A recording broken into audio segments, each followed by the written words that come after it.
Reading from Srimad Bhagavata Puranam, Canto number 4, Chapter number 22nd, Text number 45. Translation and purport. Since in this verse it is very clearly stated that a kingdom, state or empire must be governed under the instructions of saintly persons and brahmanas like the Kumaras.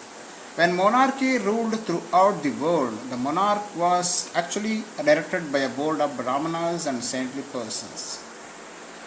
Since only a person who is completely educated according to the principles of Vedic knowledge deserves to be commander-in-chief ruler of the state, first to chastise and the proprietor of the whole planet, Prithu Maharaja offered everything to the Kumaras.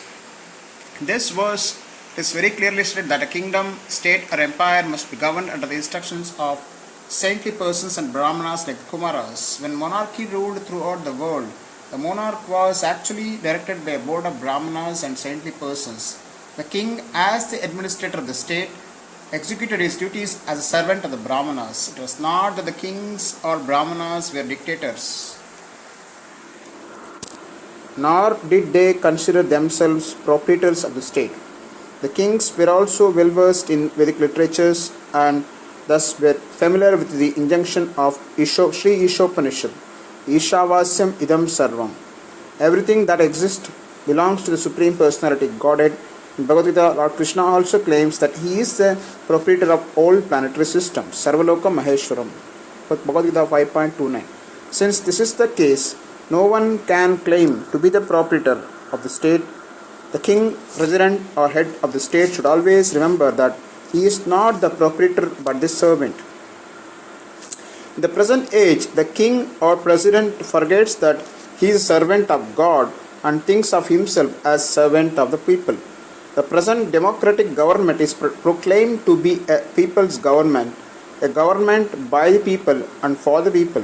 But this type of government is not sanctioned by the Vedas. The Vedas maintain that a kingdom should be governed for the purpose of satisfying the Supreme Personality Godhead and should therefore be ruled by a representative of the Lord.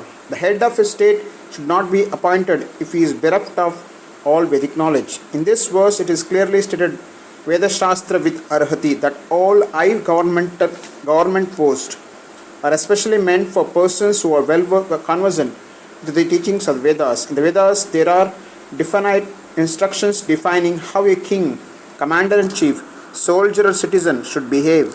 Unfortunately, there are many so-called philosophers in the present age who give instruction without citing authority, and many leaders follow their unauthorized instruction. Consequently, people are not happy.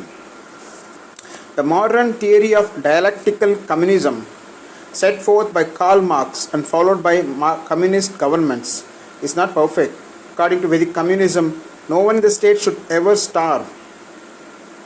Presently, there are many bogus institutions which are collecting funds for the public for the purpose of giving food to starving people. But these funds are invariably misused. According to Vedic instructions, the government should arrange things in such a way that there will be no question of starvation. In the Srimad Bhagavatam it is stated that a householder must see to it that even lizard or a snake does not starve. They also must be given food. In actuality, however, there is no question of starvation because everything is the property of the Supreme Lord. And it sees to it that there is ample arrangement for feeding everyone. In the Vedas, Katha Upanishad 2.2.13, it is said, Eko Bahunam Yo Vidadhati Kaman. Supreme Lord supplies the necessities of life to everyone. And there is no question of starvation. If anyone starves, it is due to the mismanagement of the so-called ruler, governor or president.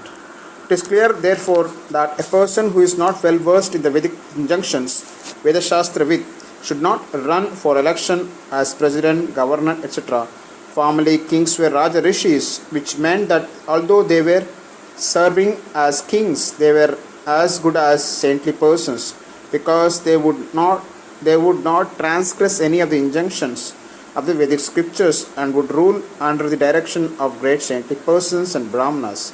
According to this arrangement, modern presidents, governors and chief executive officers are all unworthy of their post because they are not conversant with Vedic administrative knowledge and they do not take direction from great saintly persons and Brahmanas. Because of his disobedience to the lead orders of the Vedas and the Brahmanas, King Vena, Prithu Maharaja's father, was killed by the Brahmanas. Prithu Maharaja therefore knew very well that it behooved him to rule the planet as a servant of saintly persons and Brahmanas.